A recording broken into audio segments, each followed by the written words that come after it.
So it looks like the number of people entering from the waiting room has finished. So we'll get started. I want to welcome everyone to the UBC Public Humanities Hub Public Scholarship Speaker Series, co-hosted with the University of Victoria's Visual Storytelling and Graphic Art in Genocide and Human Rights Education. I'm Andrea Webb. I'm the co-director of the project and a faculty member in the Faculty of Education here at UBC. With my colleagues, we welcome you to today's discussion. We want to begin by acknowledging that UBC is located on the traditional, ancestral, and unceded territory of the Hunkaminam-speaking Musqueam people, land on which we are uninvited guests. We are grateful to be able to do this work here, and because today's event is virtual, we invite attendees to acknowledge in the territories from which they are joining us. Today's conversation, hosted by Matt Huglak and myself, is the final in a series of 6 about the ethics of trauma-informed research that the Public Humanities Hub and UVic are sponsoring this year. But we hope you will stay tuned for new events coming up in the new year. Today, Kjell Anderson joins us to talk about human rights approaches to witnessing and testimony gathering. Now, I turn it over to Matt for an introduction from UVic. Thank you, Andy. It's a great pleasure to be a partner in this wonderful collaboration between our institutions and with the Public Humanities Hub. I too would like to welcome Kjell today. It's great seeing you again. I would also like to acknowledge and respect the Ongwen, Songhees, and Esquimalt peoples on whose territory the university stands, and the Ongwen and Wasanic peoples whose historical relationships with the land continue to this day. Some of those relationships included meeting here, where the library now stands, on what were once camas meadows, where local peoples would gather for nourishment, for trading of ideas and information. And in that spirit, I hope that today's conversation is equally nourishing as we continue that tradition. And I thank the local peoples who allow us to gather and be here today. I would also like to start off today's discussion, Kjell, with a question that we've asked each participant in this series, which is, in your particular discipline or approach to the work you do, how do you define trauma-informed research? Yeah, that's an interesting question. And thank you, Matt and Andy and UBC and University of Victoria as well for hosting me today. And sometimes I don't define my research as trauma-informed, and sometimes I'm not sure which discipline I'm in. So maybe that's muddying the waters too much right off the bat. But I think trauma-informed research is sometimes defined as things that are beyond the ability of people to cope with. I mean, people who are involved in the research, people who are subjects or collaborators. I mean, I tend to define trauma a lot more broadly, and I think trauma itself is kind of a contested concept in the sense that there are a lot of definitions of trauma. So for me, I mean, when I think of trauma-informed research in terms of what I'm doing, it's really about research which can cause emotional or psychological discomfort or distress in some people. And yeah, I guess that would be my short definition. I started thinking about this when you were talking about which discipline do I find myself in, and thinking about the role of interdisciplinarity in the work that you are doing. How is it that you ended up coming to the place where you are? Do you feel like you do draw on many disciplines? And then what does that lead to in the work that you're currently doing? Sort of a brief description of your current projects.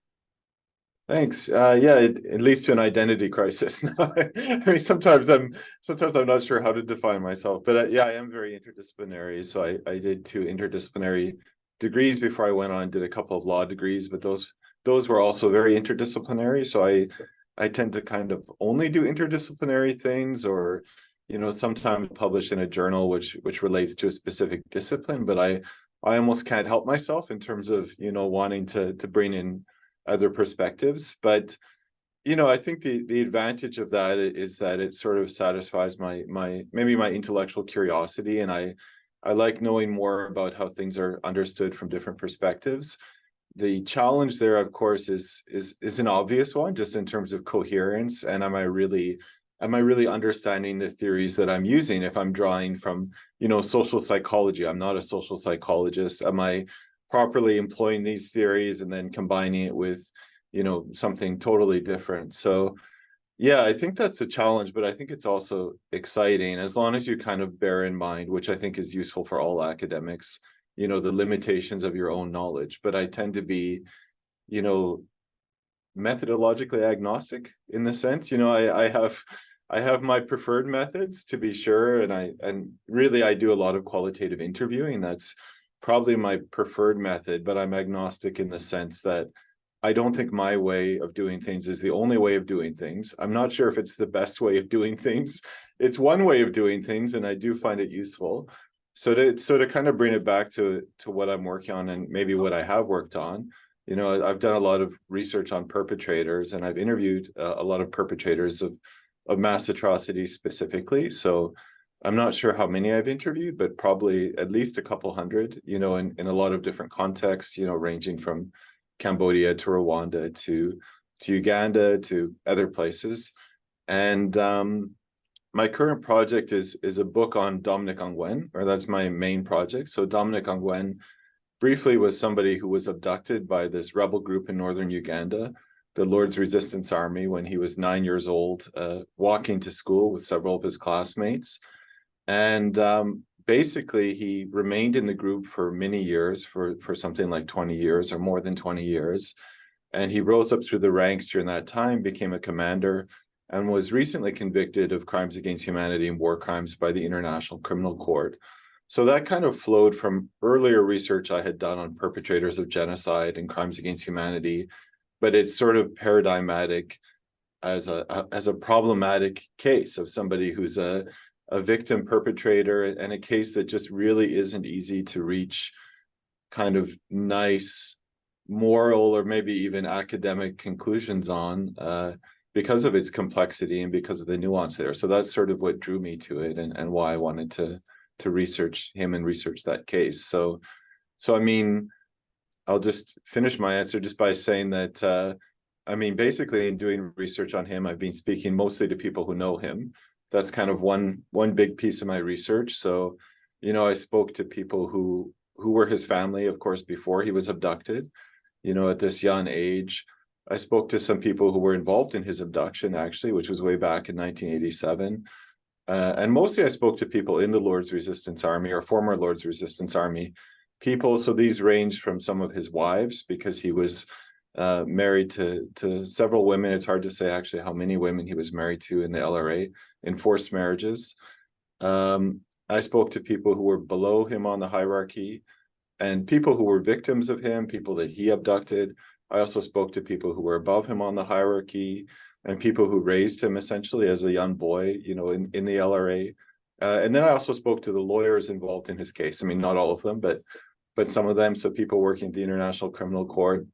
And then the other chunk of my research was looking at the trial itself, but I almost treat it also like an oral historical source, so I'm looking at the narratives of witnesses, for example, but even judges and lawyers, and approaching it kind of as another form of storytelling. I mean, Kjell, one of the, really interesting things about being able to ask you questions is the fact that you do come at these questions from so many different angles: legal angles, academic angles, storytelling angles. The question I suppose I want to ask is, what type of ethical considerations do you bring to bear when you're doing this research? And not ethical, not legal ethics, because, the professional ethics, but sort of what's a personal ethos you bring when you're doing your research? Because I imagine it's quite hard. You're the only person I know, in fact, that works with perpetrators. And if you could just speak more to that. Yeah, it is hard, and I get that a lot, when I tell people what I'm doing. But at some point you also become kind of used to it, of course. But I've heard a lot of stories of atrocious violence, and I've also spoken to victims. I find victims actually, by and large, more difficult to speak with because they tend to be more emotional, actually. You know, that's not always true. That's not always true, but that is often the case. So I find that actually, personally, I find it more difficult to speak with people. But I guess, you know, I could talk about kind of formal techniques in terms of, you know, how to mitigate trauma and stuff like that. But on a much broader level, I really follow the philosophy of, I think I heard a journalist say this in an interview, but give humanity, get humanity. And I really like that, because that is sort of my approach to interviewing people, because ultimately it's a bunch of people sitting in a room or maybe sitting outside talking to each other. So whether I'm interviewing a perpetrator or a victim, yeah, I treat them as complete human beings, you know, and obviously this involves basic stuff like being polite, being respectful, valorizing their perspective. I mean, I'm not saying I agree with you or anything like that necessarily, but just being a good listener and having a good conversation. So that ethos, I think, informs all my work, especially in interviewing, and that also relates to, you know, ethics of representation. Once I have this interview, how am I actually writing about this person? And, you know, when you're dealing with perpetrators, maybe that's especially tricky, because I might be writing things, usually it's anonymous when I'm publishing, but I still might be writing things that are unflattering to them, you know, especially if we're talking about involvement in crimes or acts of atrocious violence. And that's just a given. So I'm not going to kind of sanitize it, but at the same time, you know, I always want to be fair in how I represent anybody, whether it's a victim, a perpetrator, or even a lawyer working in The Hague. And I do think, you know, what are they going to think reading this? And sometimes they might not like it, but I at least try to be fair about it and to not be exploitative on that level. Leads me to the conversation, the question around context, is that some of this is exceptionally nuanced context that you are having to also bring into the voice of the perpetrator as part of your research. So do you find that you want to draw on the historical background? Are you trying to draw on the psychological background in order to help contextualize the voice of the perpetrator in this research? Yeah, I mean, all of the above, because I think when you're doing research with interviews, and actually maybe with other primary sources as well, maybe with documents as well, you're always contextualizing, and there's always going to be some of you in that, because of course you're analyzing as an academic, so you're adding these layers of meaning to things, which may or may not be true. I mean, there are different perspectives on that, I'm sure. So that contextualization is always taking place. I mean, I think with perpetrators specifically, as I said, I try to be fair when I write about people, but that's true of anybody.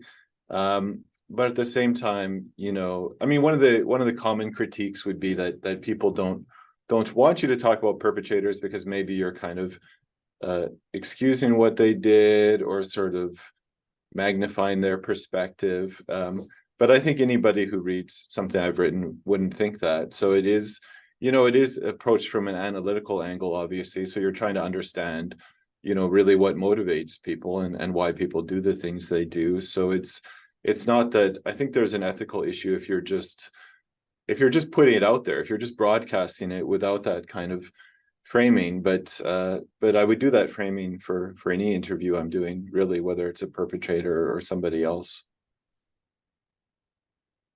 I mean, we are using the word perpetrator here, right? In the sense that we're recognizing that this person or group of people have done something wrong against humanity, right? And I want to sort of interrogate that dynamic. I mean, the fact that we're calling them perpetrators, you know, signals something. But I'm wondering if you think your work with perpetrators also in some way is in support of survivors. What's that dynamic there that you've witnessed and experienced in terms of, I mean, you didn't say you valorize, that you contextualize the perpetrator perspective. Is there something about bringing that perspective to the world that you think has an effect on survivors of those crimes? Yeah, and that's a really tricky one, because I think there are Hmm. some survivors who definitely would say you should not be talking to perpetrators, or why are you talking to perpetrators? But I think the perspectives there are going to vary. Just having also spoken to quite a few victims, and also I used to work with victims of torture and sexual violence, but their perspectives are not going to be monolithic, just as they aren't monolithic, in other dimensions as well. But I guess my ethic there is more, about trying to understand why these things happened, and trying to understand the causes of things, which I think almost all survivors would say is actually valuable. The idea of not repeating, obviously, what happened to them. And I think that ethic is pretty much universal from survivors, or that perspective is pretty much universal, that we don't want this thing that happened to me or happened to us to happen to someone else. So I think from that perspective, understanding perpetrators and perpetration is really a crucial part of that equation. I mean, you can't really understand what happened unless you actually understand the perpetrators as well. I suppose just a follow-up question to that. In your experience, how many perpetrators see themselves as perpetrators? Do they themselves see themselves as victims? What's that process been like for you? Yeah, and it varies, and it actually varies between cases, because I think a lot of it has to do with what happens after genocide, what happens after mass atrocities. So you have cases where the perpetrators essentially won, and they stayed in power, and they continue on. And I think of, for example, Indonesia, and the mass killing of communists in 1965. And that really changes, how people talk about the violence, and how they represent the violence. So when that becomes sort of the official story, a glorification of violence ultimately, then that also affects how perpetrators talk about and think about their own acts. So that variation is there between cases. I think it's a big variation. I mean, I think in general, people want to think of themselves as good people. That's kind of pop psychology, but I think it's really, really true in my experience. And when I'm sitting down to talk with somebody, to talk with a perpetrator, something that surprised me as well, when I first started doing this, probably, I think around 2007, is that they want me to think they're good people as well. So there's an interpersonal dynamic there. And in that, so there's this kind of struggle to reconcile, what you did with who you are. And, I think a lot of perpetrators would probably say that what they did is not the totality of who they are, which is probably true. But I think in general, there's probably a minority of perpetrators who are really, really honest, and who really have fully kind of internalized, what happened and what their role was in things. Then there are a lot of people who might acknowledge some of it, or they might sort of frame it in certain ways, which goes beyond perpetrators, by the way. I mean, if you have a bad breakup and you ask two people what happened in this case, not to be glib or something, but you're going to probably get two different stories, and both of them will be probably somewhat self-aggrandizing, I would say, in a sense. So that's kind of somewhat of a universal human tendency to see things from your own ego perspective. So you have a lot of people in this middle ground, and then you have, again, maybe a smaller group who are just completely denying everything. And I should say, when we talk about this issue of victimization, again, there's a lot of variation here, but some perpetrators are victims. Clearly Dominic Ongwen is a good example of that, because nobody disputes that he was a victim. Even the prosecution in his trial, in their opening statement, right away acknowledged he's a victim, which maybe sounds strange for a prosecutor to do. And they were already talking about mitigating factors in his sentencing. The prosecution was talking about this in their opening. So they knew this would be an issue in the trial, because, I mean, when you have a 9-year-old boy who's abducted into this hugely coercive group, which also has some cult-like aspects, a lot of coercive control, a lot of kind of spiritual aspects at that time, which were reinforcing that sense of control. A lot of violence, really extreme violence, which people would have witnessed and participated in as children, within days or weeks of being abducted. And we know that's what happened to Dominic Ongwen. I won't even recount the episodes. I mean, they're so truly so horrifying. You could find them in the trial record, but he was definitely involved in killing people almost right off the bat as a 9-year-old, and also experiencing other extreme violence. So that's what's also so interesting about that case, because he was very clearly a victim.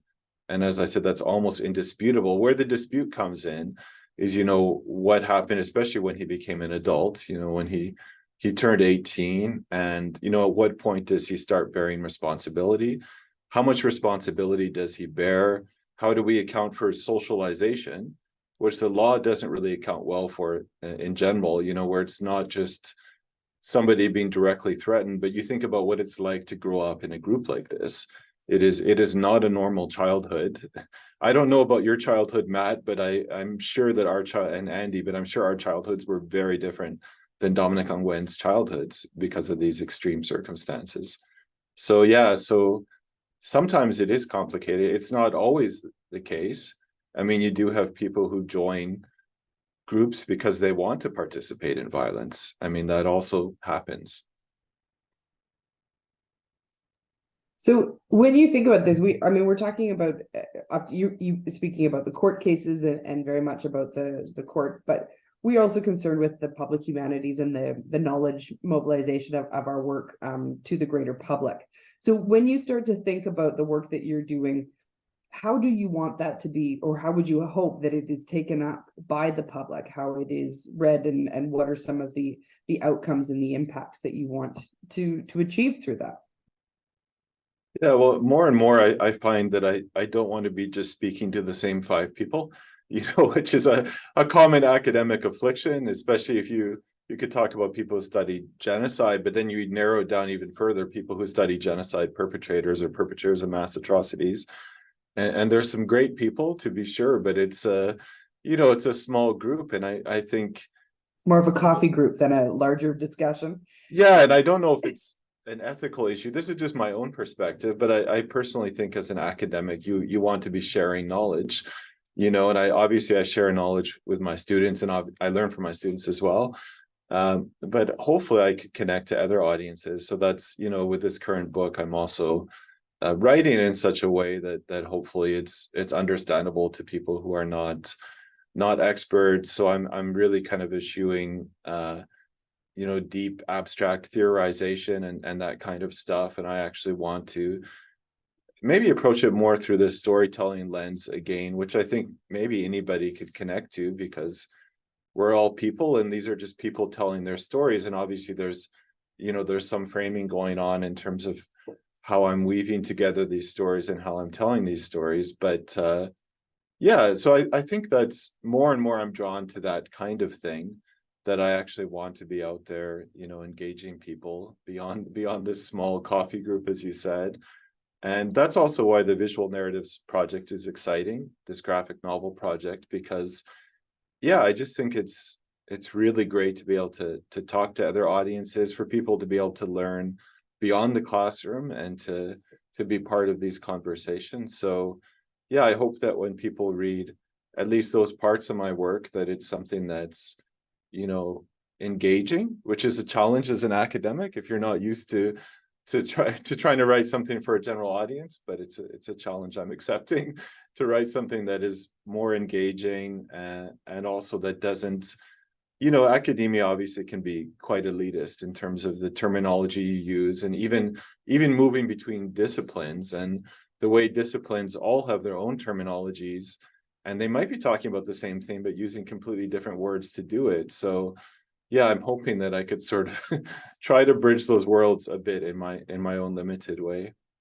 And I see, just as a follow-up question, sorry, I wanted to jump in, but you also are engaging in part of that in inviting people into some pretty challenging tensions of trying to humanize somebody who on first response, they would say, oh, well, that's a terrible person, right? But we do have to understand so much more about these individuals and the importance of the contextualization, which is something I'm really interested in, because you are inviting them into some pretty challenging ethical conversations about how we look at good people and bad people in some of these especially circumstances of genocide and mass atrocity.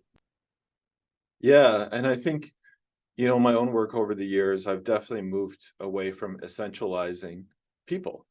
That people are one thing or another thing. That doesn't mean that it's all a moral gray area and that it's not reasonable to talk about right and wrong or what's legal and what's illegal. And, if you read some of this stuff that I'm working on now, I mean, there's stuff that's very difficult and disturbing and again, very unflattering, I guess, for lack of a better term, towards Dominic Ongwen and maybe some of the other people who perpetrated atrocities in the LRA. So I don't want to remove that element and kind of sanitize it. But I guess for an average person or for any person reading this stuff, I mean, I hope that they also wrestle with the complexity, and I've kind of shied away from tying things up in a neat bow and providing neat answers, which also makes people uncomfortable. I've kind of discovered, that they want that even in the process of editing this book. That is one comment, like that we sort of want more of of your conclusion to everything. But that is kind of a deliberate thing as well, because I want people to be able to wrestle with these dilemmas themselves and to some extent come to their own conclusions when they look at the complexities. So I'm not sure what I think, actually, a lot of the time. And when I really look at the more complicated cases, I mean, I see that with Dominic Ongwen, he's definitely a victim. I have no question about that. I think he's probably still suffering some pretty significant psychological consequences, but he's also definitely a perpetrator, and I've sat face to face with victims of his and listened to them describe what happened to them. And obviously I have a lot of empathy for what they've been through as well, which is also a challenge in writing this book, of how you sort of have empathy towards the perpetrator, which I think is also required to understand. I think that empathy is essential, but at the same time, you never want to minimize the harm that was done to victims and that they did to victims as well. So that's a tricky one. I find, especially with sexual violence, for example, because, there are also these forced marriages, and they were, without going into great detail there, but they were conjugal relationships. I mean, these women were basically assigned by commanders to other LRA commanders, only to senior commanders like Dominic Ongwen. And even the women who are married to Ongwen have different perspectives, definitely, in terms of what happened to them. And they probably had different experiences as well, because, maybe age could be a factor, but also there was a lot of power and hierarchy within these households. Like, senior wives had a lot more social power than junior wives did. But how do you write about all that nuance while at the same time not denying that these women were raped, to put it in blunt terms? And it's really tricky. It's really, really tricky.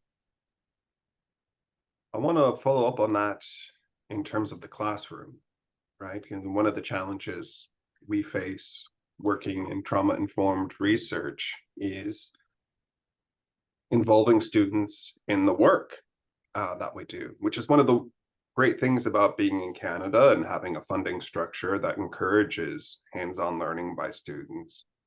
But in these particular cases, it's potentially traumatizing, particularly for early career students, first, second year students. And I'm wondering, in your experience, what advice do you have for working with students in these areas, either as a teacher, like in the classroom, or as a collaborator, if you have a student actually involved in your project?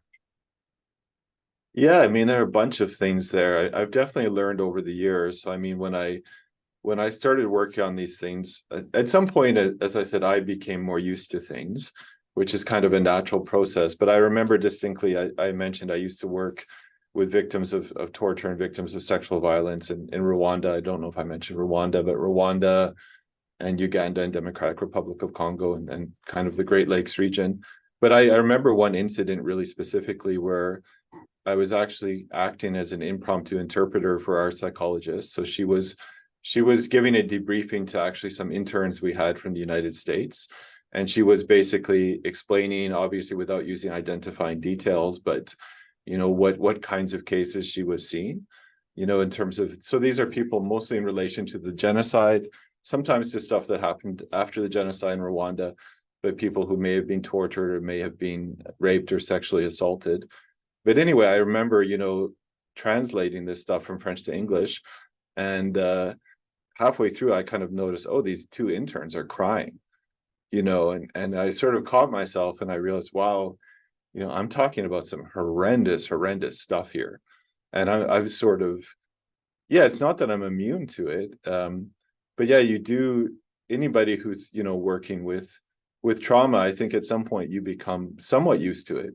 But, there are moments maybe where you connect more deeply with it. So, yeah, so I mean, in terms of students, I've also learned, that you have to be sensitive to that. I don't think you should shy away from talking about violence, because I think, if you're teaching a class on genocide, if you're teaching a class on international crimes, I think you also don't want to present a kind of sanitized version and to sort of not actually talk about the stuff that people actually experienced and did.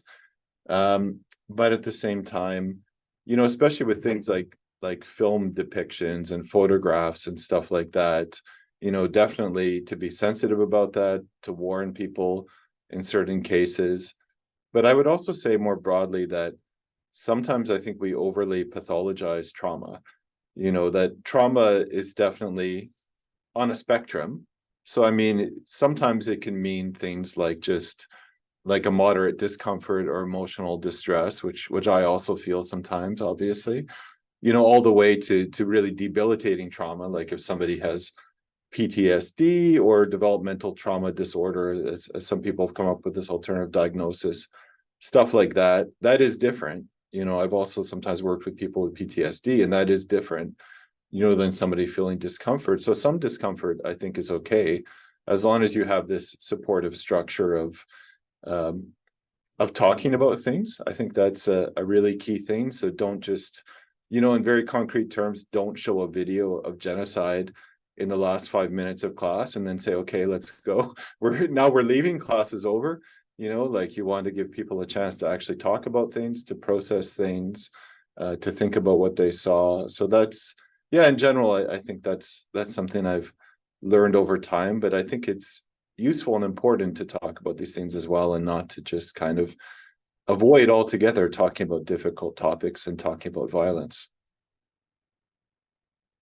It's really interesting to think about this, because I think that, especially as somebody who's come from a high school system where we teach the history, we want to be able to talk about some of these things, and there is that tension between what we talk about and try and encourage our students to wrestle with and to be in a supportive way through. But I think that often our students come into classrooms from homes that have some misconceptions around talking about these traumatic events or talking about genocide. So do you think that there are some common misconceptions that either you are actively working to combat, or that you think that other educators are hopefully taking up to combat around teaching trauma and teaching trauma-informed research or traumatic events? Yeah, well, I think one misconception, as I was just kind of saying, but is that these aren't things that we have to avoid, entirely. We just have to approach them in a sensitive and respectful way. But I think also in terms of victims and survivors of all kinds of traumatic events, especially thinking of crimes and atrocities and stuff that I'm usually talking about, or human rights violations, you don't want to assume that everybody's severely traumatized. In a sense, you do want to assume that, because you don't want to roar in and confront people with stuff that's going to really upset them and make them feel bad. But on the other hand, you have to kind of feel people out and understand that people are different. Sometimes people use this term resilient. I'm a little it's again kind of a tricky term, because it can almost sound like there are some victims who deal with stuff better, in a kind of normative sense, and some who are less good at dealing with the bad stuff that happens to them. And of course, I never want to say that, but at the same time, yeah, people are at different places in terms of processing these experiences. And there are a lot of victims who will actually say, yes, I want to talk about these things, as long as you also give them, I think you have to give up your authority as a researcher, which is probably true in a lot of contexts, and let them also steer the ship in terms of how they're telling their story, and what they want to talk about and what they don't want to talk about. So that in a sense, that in and of itself is kind of a trauma-informed approach. But I think the misconception there is just that all victims are too traumatized to talk, and that they don't want to be involved in those things. And again, I think it varies a lot. And that's probably a difference between the reality of what we might see in, the social media or the news, or even, God forbid, in public or films and things like that, where it's always presented in the most heightened possible way to evoke some emotional response.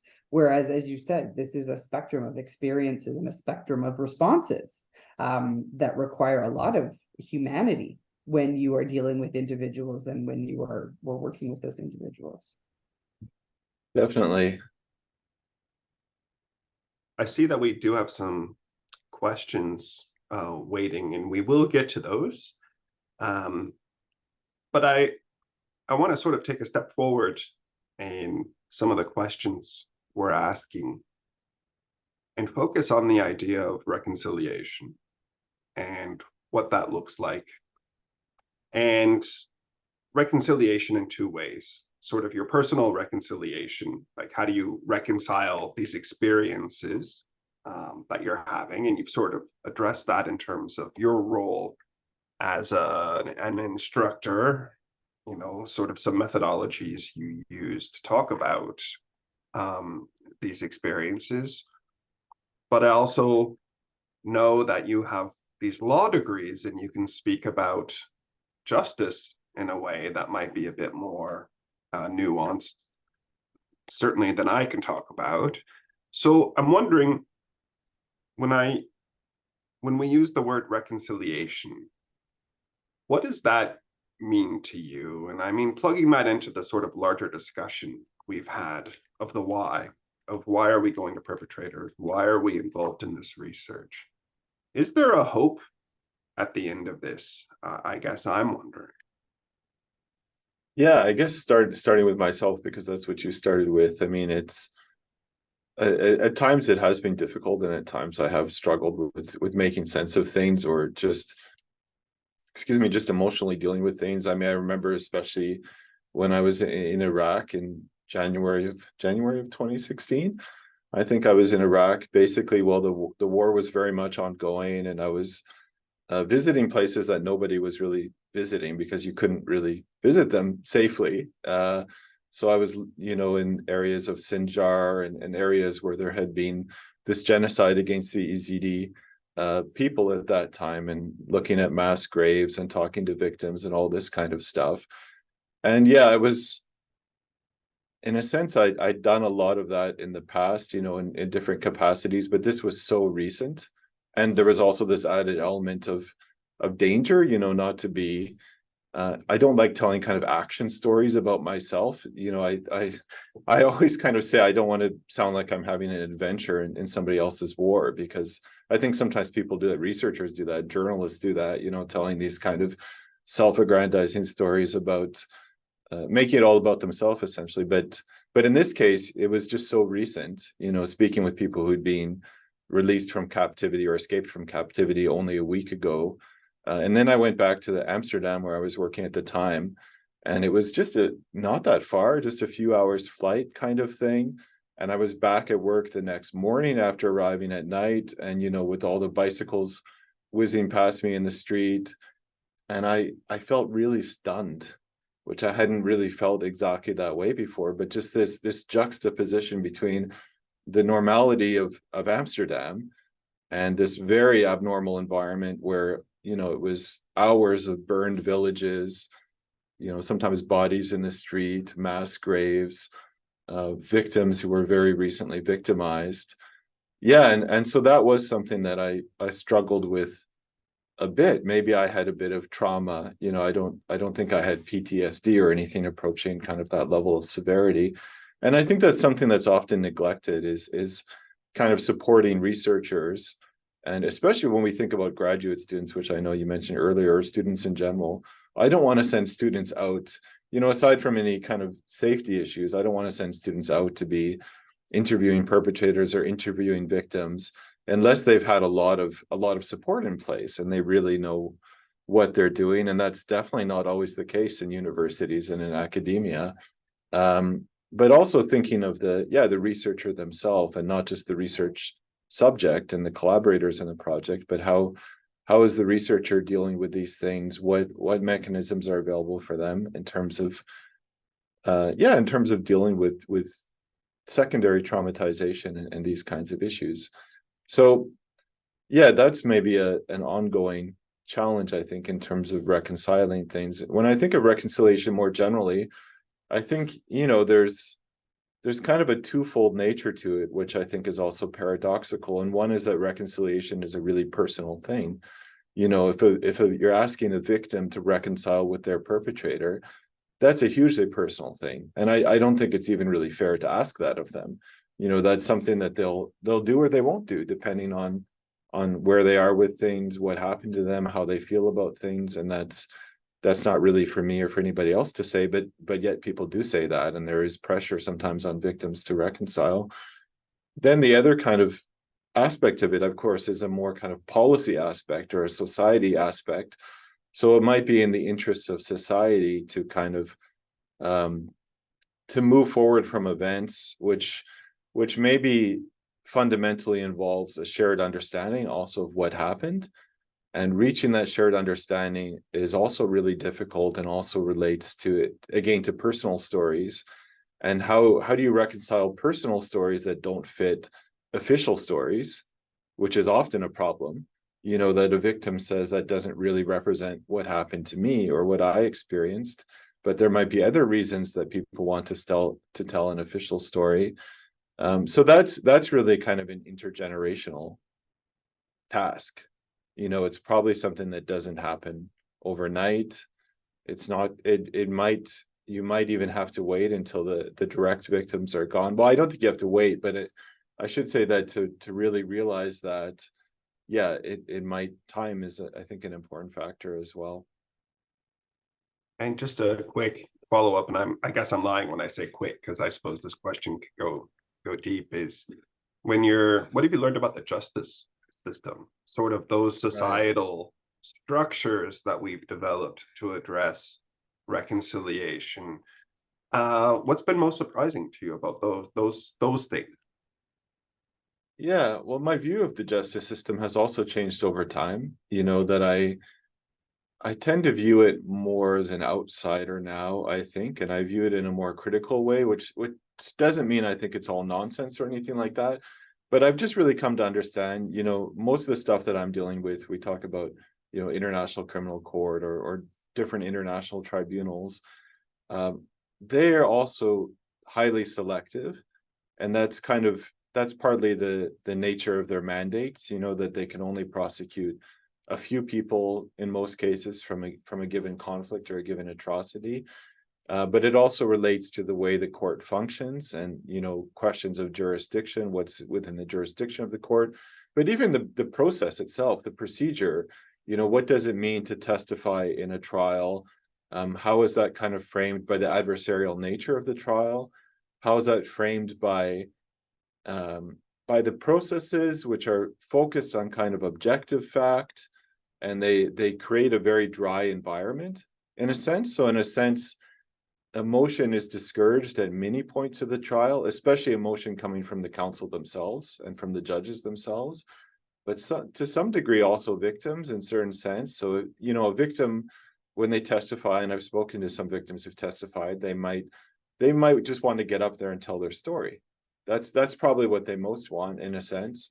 And they're usually not allowed to do that because it's directed towards the culpability of a single individual, or maybe several individuals in some cases.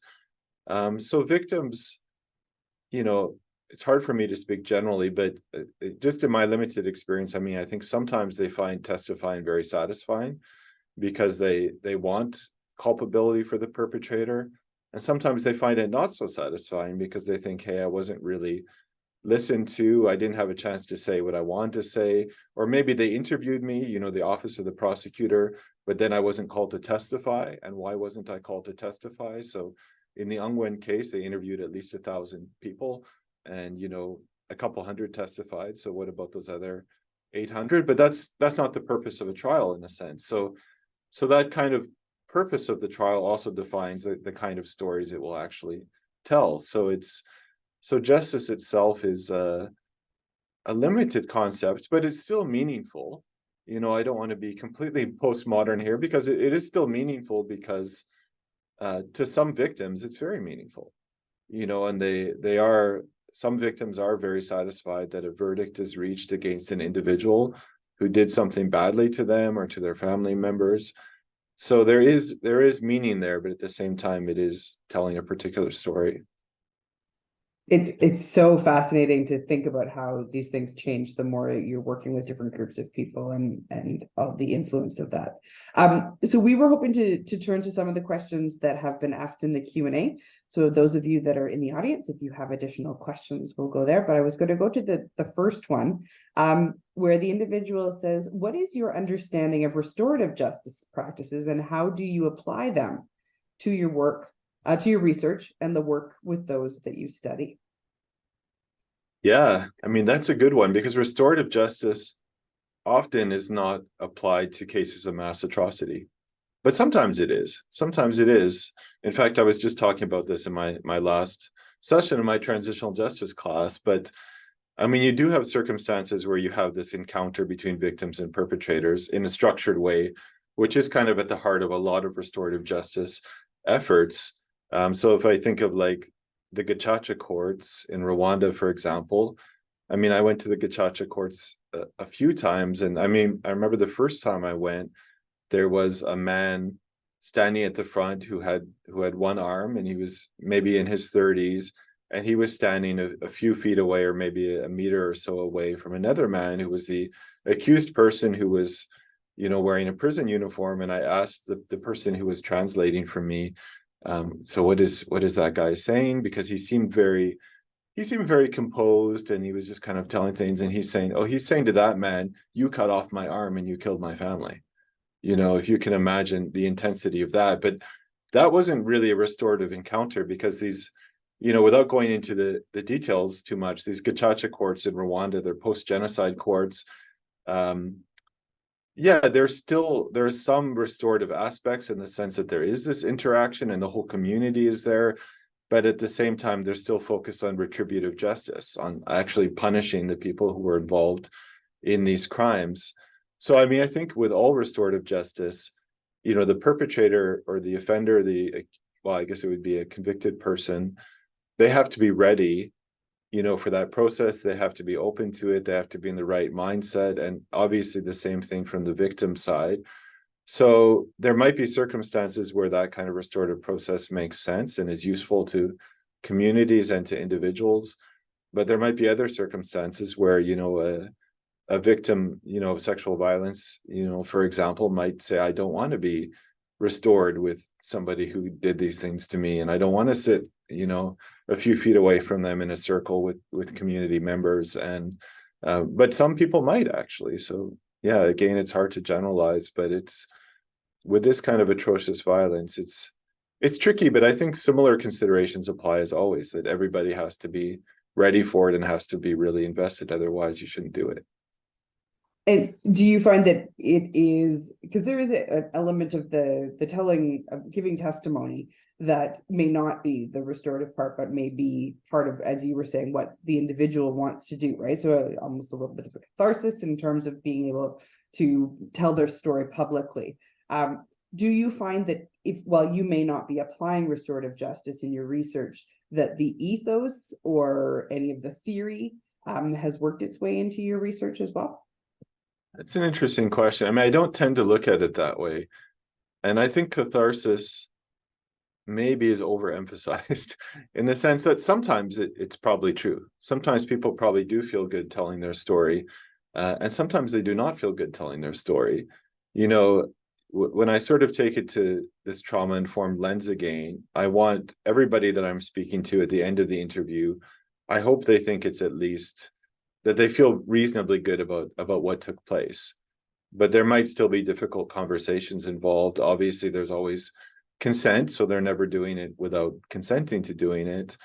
But yeah, sometimes it feels good to talk about stuff, and sometimes it doesn't feel good to talk about stuff. So in that sense, I think, yeah, storytelling can play a role. And I think for victims, you know, sometimes they want their story to be acknowledged, and they want, whether it's me or it's kind of broader public, they want people to understand what happened to them and to respect and to sort of affirm what happened to them. But there are also victims, I'm sure, who don't want to talk about things because it's just too difficult. So yeah, so maybe similar to restorative justice, maybe for some people it's more restorative than for other people. Another question that's come in here speaks directly to the Ugandan situation. And the person has asked, how has the ICC been able to hold Ugandan government accountable for its failure to protect this child soldier? Haven't they been perpetrating all these to Dominic Ongwen? Yeah, and that is a tricky question, because if we approach things from a human rights perspective and even a human rights law perspective, you would say the Ugandan government has an obligation, including a legal obligation, to also prevent human rights violations within its own territory. And obviously forced abduction is a severe human rights violation. So in a sense, the Ugandan government failed in its obligations towards Dominic Ongwen and towards other people who were abducted. And, you know, there are a whole host of reasons why that might have taken place. And it's something that Ongwen mentioned in the trial himself, I think, in his unsworn statement. And I think the defense mentioned it as well. So there was a human rights violation as sort of the original sin of this story. You know, he would not have become a perpetrator and violated other people's rights had he not had his own rights violated. I think that's pretty uncontroversial, I would say. So yeah, the Ugandan government did fail in its obligations towards him. But then at some point again, you know, at what point does he have agency, and at what point is he making decisions? Of course, the prosecution in this case said that, yeah, he had agency when he became an adult, and that he should have left the group as many other people left the group, and that he should have fled the group. That's also tricky because there was a lot of severe consequences if you fled unsuccessfully, or if you fled and you were recaptured. But at the same time, I think there's some truth there, you know, that there were decisions that he took himself, and he had at least some agency in the situation, definitely. So it's complex, I think. But I mean, in terms of the broader conflict in northern Uganda, the ICC has focused entirely on atrocities committed by the Lord's Resistance Army, and not on government atrocities. And that's a frequent critique of the court, especially in northern Uganda, especially in areas where the conflict took place. The answer from the court, and I've asked this question directly to people who worked on the investigations, worked on the prosecution, is that his crimes, or I should say the LRA crimes, were more severe than the crimes committed by the government. So there's a gravity question. If we could only charge 5 people, we think the LRA did worse stuff, so we're going to charge only LRA people. But there's also a very pragmatic reason, of course, because the situation was referred by the Ugandan government itself.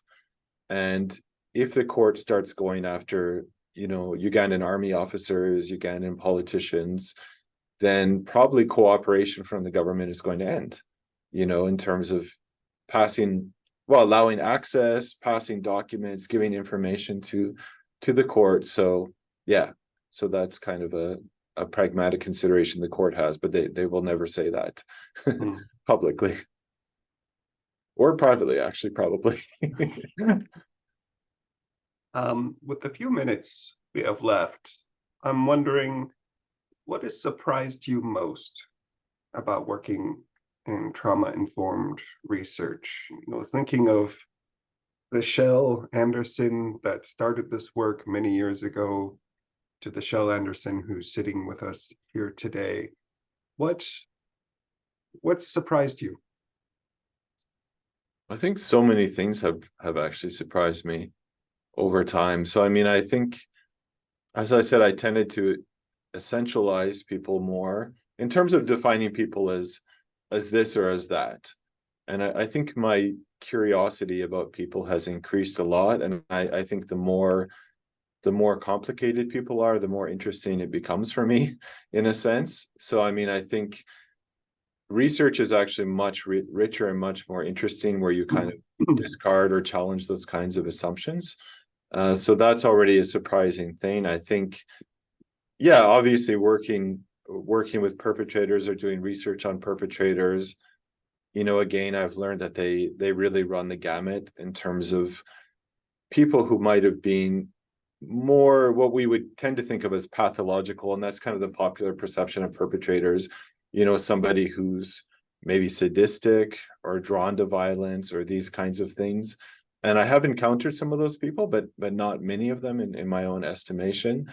But like an average perpetrator in the Rwandan genocide, and this would be most of the people that I would have spoken to there, was, you know, usually male, but a lot of women, but it would be like a man who was probably 32, who never committed any crimes before and maybe never done anything violent before, and he was a peasant farmer, you know. So that's not what I would have thought of when I think of a perpetrator of genocide. I would think of something more monstrous, actually, more kind of motivated by hate, but yet they did things that in some cases are really monstrous. So that, you know, I'm not the first person to say that, but that paradox, I think, did surprise me when I first started doing this research, I don't know, 15 or so years ago. And yeah, it continues to surprise me. I think just the complexities of people, whether they're victims, perpetrators, or even lawyers working in The Hague. Thank you for that. I don't want to go too uncomfortable here, and I guess I'll frame this question as a more personal one for those of us who work in human rights, work in trauma-informed research. The world seems to be getting more complicated right now. Traditional power structures, you know, we hear about in mass magazines, you know, multipolar world, what that means in terms of conflict. It doesn't seem that conflict will be going away anytime soon. And in fact, as we speak, great horrific events are happening. How do you keep going in this work personally? Like, what wisdom could you share about the importance of this work, about maintaining our own, you know, well-being in a world that only seems to get more complicated every day? And I understand that's a completely unfair, big question. Fair, it's fine. But you are here and you do have a lot of experience, and I would love to hear your wisdom on that. You know, I had a student from Kenya in this case who spoke to me after class the other day, and she was actually talking about the UN Security Council and the UN, but kind of the general theme of her comment to me after class was why did these things keep happening? Why does nobody do anything about these things? Why is the world so unfair? You know, putting it in very simple terms. And why does the UN Security Council not care about the Rwandan genocide in 1994, for example? And yeah, we talked for a few minutes, and I said to her that as students, I don't want to make them all cynical, you know, and I think that's a challenge when you're working with some of these topics like human rights or even poverty or topics like that. I don't want them to leave the program or my class just thinking everything is terrible, why even bother, which I think is a common perception. So I said, you know, I hope that we will talk about solutions in this program, and we think about, you know, how we could actually make things better, you know, individually and collectively. And I think that's really important. So I think in terms of how I keep going myself, I guess that motivates me, and obviously through students in many cases as well, but thinking about how to make things better, and people do things to make things better all the time. That happens even in the course of a genocide. Even in the course of a genocide, I hear stories of, heroism or personal sacrifice or great compassion. So I tend to see the full spectrum of things. And I think people have been saying for a very long time, long before I was born, I'm sure even, that things are worse than they've ever been. I hear that a lot, and I'm not sure if that's actually true. I mean, I tend to approach things also through a historical lens, and when I'm teaching classes on genocide, I'll give a capsule history of genocide in 2.5 hours or whatever it is. And it's very selective, but I run through episodes of genocide or, potential atrocities starting with the Neanderthals, and so it is, which is debatable, but anyway, it is a theme of human history to some extent. And I think more people are aware of these things than ever before, and they're talking about these things. And I think even governments can't just say human rights doesn't matter, or we can just kill whoever I want. Even the worst governments in the world won't say that. So I guess you could approach that and say, well, that's just cynical. It's all about perspective, and they're just trying to look good, and it doesn't really mean anything. And of course, there's some truth to that. But at the same time, the fact that these things are on the agenda and people are having this conversation is already something that wasn't true, maybe even 30 years ago, but definitely not 50 years ago, or not to a significant extent. So, yeah, so I think there are lots of ways, not to go into truisms here, but there are lots of ways, great and small, I think, to make things better, which is also what I would tell my students. So it's not just about you individually stopping all genocide in the world. That's a tall order. But it's also about the small things you can do in your own community or in your own life to improve things for other people, and that happens all the time. So so I think it's, in that sense, it is easy to keep going, and it is useful to do these things, whether you do it through studying human rights or working in human rights, or a million other ways, including if you're not even an academic or an expert, or working for an NGO, or working for a government. Volunteering at the soup kitchen. Volunteering at the soup kitchen, exactly. So I think from that perspective, I still tend to be optimistic while recognizing, the enormous challenges that we always face. That's perfect. And I think that's a nice little segue into the final question that we have in the Q&A, which is asked, do you ever write non-objective pieces from your personal point of view regarding the happenings you are researching, if only to process them yourself in order to allow you to write from an academic point of view? So how do you find a personal informed perspective that can help hinder when teaching versus when writing or presenting research? Yeah, that's an interesting question, because I think for a lot of academia, there's kind of an ideal of abstraction, in a sense, that you're removing yourself from the conversation. But I also teach research methods. And of course, in research methods, more and more about every discipline, really, people are thinking about positionality and these kinds of issues, whatever you want to call it. But what do you bring to the table as a researcher or as somebody doing work in any of these areas? And I think that's really crucially important. So I think, it's kind of false to think that you can remove yourself from this work. So I think it's in there, whether or not it appears to be in there in the first place. But I think in terms of writing something from a more explicitly personal perspective, I do that a bit more now than I used to. And I do a bit of it in my book as well. I use the I pronoun, which is something, especially in North America, we don't tend to use in a lot of academic writing. But sometimes I say, I thought this, or I was sitting with this person, and this is what they told me, and how, and actually presenting it in some cases as me actually being in the room rather than this disembodied interview. Because of course, when you're talking to somebody, it's about the two of you, and maybe whoever else is in the room, if you've got an interpreter or a research assistant. these conversations don't emerge out of the ether. So there is a kind of relationship building that happens in that context and in a lot of contexts of academic work. So I think, yeah, so I think I do that more and more. I think it's valuable. Whether it's to kind of, I'm not sure if I do it to reflect myself. I mean, that's an interesting question as well. If I'm reflecting on what I've experienced, or if that's my purpose. I don't think it's usually been my purpose, but maybe it should be as well. I mean, I think, again, when we think about secondary traumatization and that kind of thing, I think it is important to reflect on what you experienced, and that you're not just a pen and a piece of paper, that you're a person with feelings, and you're sitting there listening to somebody talk about, sometimes about really horrendous things, in the case of a lot of the stuff I do. And so that can affect you personally, obviously, and it actually does kind of become part of your life as well. So what does that actually mean when those things become part of your life?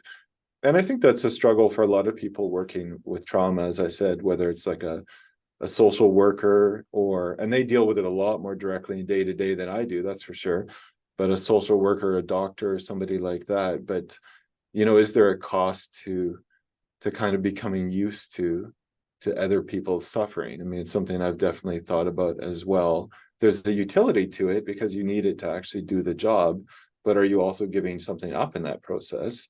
And I'm not sure the answer to that question, but I think it is good to reflect on these things and to think about where you're at as a person, and how it also affects how you do your research and affects your life. Well, Andy, do you have any more follow-up questions? All right. Well, Kjell, thank you so much for joining us today. Thank you. I wasn't sure. This is the first time we've talked about perpetrators in this series, and your insights, your bearing, the wisdom that you bring to these highly complex issues, I think are very informative.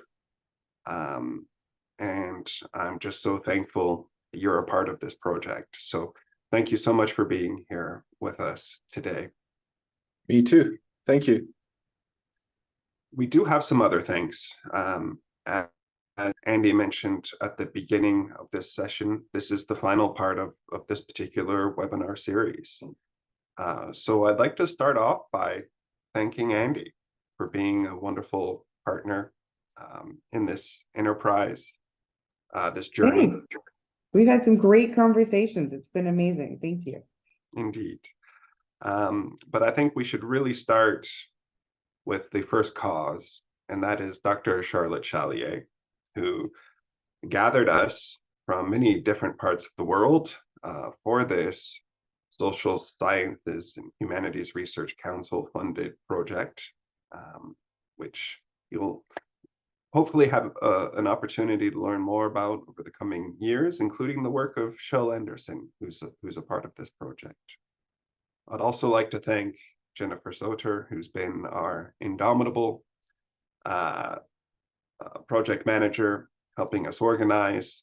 So often these project manager positions aren't recognized for all the work that they do. So wanted to give a special thanks there. From UBC, I don't know if any of you have had the opportunity to meet Dr. Mary Chapman, but she is the living embodiment of collaboration, of energy and excitement. I believe no longer a part of the Public Humanities Hub, but a person who originally proposed that we co-host this series. So a special thanks to Mary, and also the new Mary Bryson, who is at the Hub. The workers at the Hub, special thanks to Sydney Lines, who has been here from the very beginning, Heidi, Stanley, Heather, Ying. Thank you all for the work you do behind the scenes. For those of you who don't know, of producing these types of series, there's a lot of work that happens after we leave this Zoom. That includes editing, transcription, and posting information on the web. So thank you all for your work. thank you all for making this series possible. This series will be hosted at the UBC Public Humanities Hub.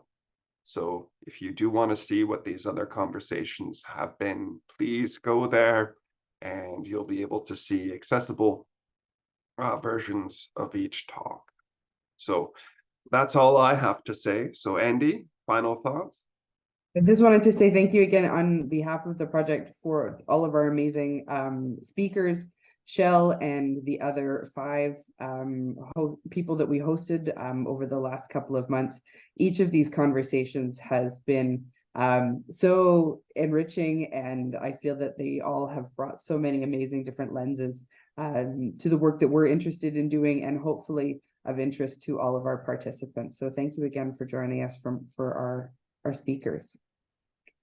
Thank you. All right. On that note, we wish you a lovely day.